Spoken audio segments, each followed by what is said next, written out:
जिसकी जितनी बौद्धिक क्षमता वो उतना सोचता है और उसी आधार पर बयान देता है, ऐसा कहना है अमित शाह का उन लोगों को जो लोग नई संसद भवन को लेकर सवाल उठा रहे हैं। और सवाल उठाने वालों में संजय राउत भी शामिल हैं। संजय राउत का भी बयान आया है, हमला बोला है और हमला बोलते हुए उन्होंने काफी कुछ कहा है और साथ ही ये दावा भी किया है कि पहले मुद्दा जो है वो किसने उठाया था। दरअसल नए संसद भवन के उद्घाटन कार्यक्रम को लेकर चल रहा सियासी घमासान अब अपने चरम की ओर बढ़ता जा रहा है। शिवसेना जो कि उद्धव ठाकरे का जो पक्ष है उसके नेता हैं संजय राउत, उन्होंने भी इस मामले को लेकर बयान दिया है और साथ ही जो उद्घाटन समारोह होना है उसका बहिष्कार करने का फैसला लिया है उन तमाम लोगों के साथ जो विपक्षी पार्टियां उनके साथ शामिल हैं।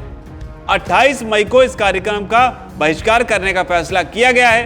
संजय राउत ने कहा कि सबसे पहले हमने ही सेंट्रल विस्टा प्रोजेक्ट पर सवाल खड़े किए थे।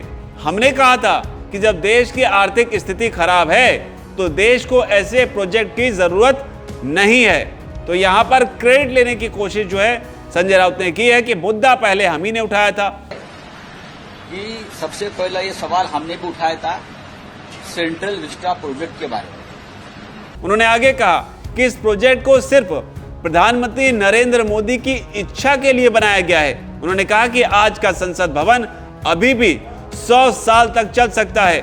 संजय राउत आगे कहते हैं ये संसद भवन यानी कि पुराना संसद भवन ऐतिहासिक है और इस संसद भवन से आरएसएस और बीजेपी का कोई रिश्ता नहीं है। राउत कहते हैं कि यह खर्चा सिर्फ शिला पर प्रधानमंत्री नरेंद्र मोदी द्वारा नए संसद भवन का उद्घाटन किया गया लिखाए जाने के लिए हो रहा है।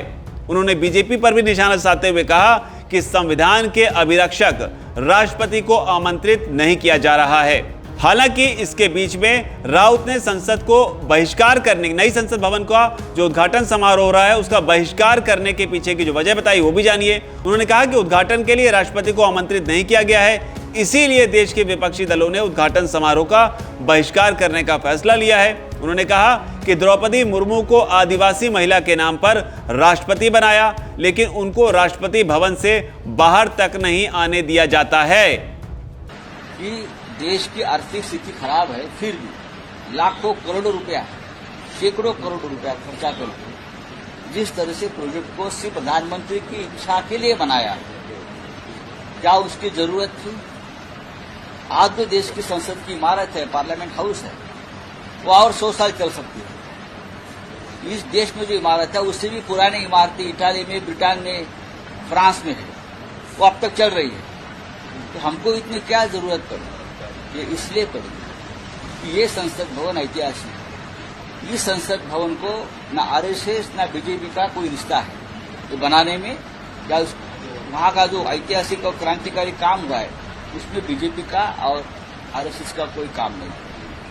तो एक नया इमारत बना के सिर्फ एक ऐसा हम कोनशिला लगाएंगे inaugurated by prime minister Narendra Modi, इसके लिए खर्चा हुआ है। लेकिन वो भी ठीक है, लेकिन देश के राष्ट्रपति इस राष्ट्र के संविधान की प्रमुख है। देश की हमारी राष्ट्रपति जो एक आदिवासी महिला है, वो पार्लियामेंट की कस्टोडियन है। आप उनको नहीं बुला रहे, उनको निमंत्रित नहीं कर रहे, उनके हाथों से नए संसद भवन का उद्घाटन करना ये प्रोटोकॉल है, लेकिन आप नहीं कर रहे, आप उसका एक पॉलिटिकल इवेंट कर रहे हैं।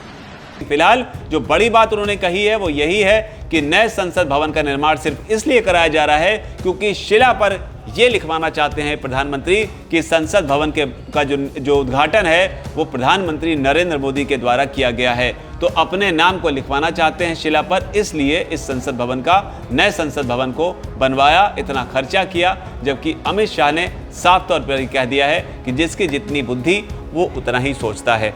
आप क्या सोचते हैं? आपकी जो भी राय हो इस पूरी खबर पर वो भी आप जरूर लिखें। धन्यवाद। वीके न्यूज, राष्ट्र के नाम।